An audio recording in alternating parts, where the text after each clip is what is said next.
රාක්ෂ අද එකතු වෙලා තියෙන්නේ චූටි එහෙම නැත්නම් ඊසි චෙස් පසල් එකක් විසඳන්න.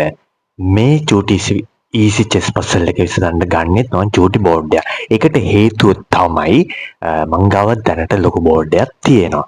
හැබැයි මේ ලොකු බෝඩ් එක මෙතනට එළුවොත් කියන්නේ මෙතන දෙපැත්තෙන් ෆ්‍රේම් එකෙන් කැපෙන කියන්නේ රාමුවෙන් කැපෙනවා. ඉතින් රාමුවෙන් කැපෙන හින්දා මම මේ චූටි බෝඩ් එක තෝරගත්තා.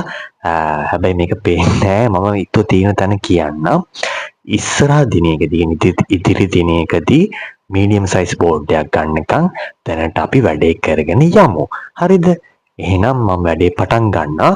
මේකේ white king ඉන්නවා C6 වල. එතකොට white rook ඉන්නවා G7 වල.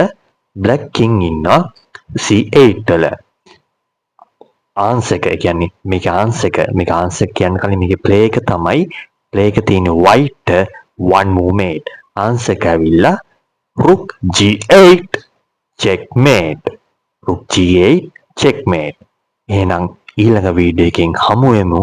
එතකම් මගේ වීඩියෝත් එක රැඳී ඉන්න.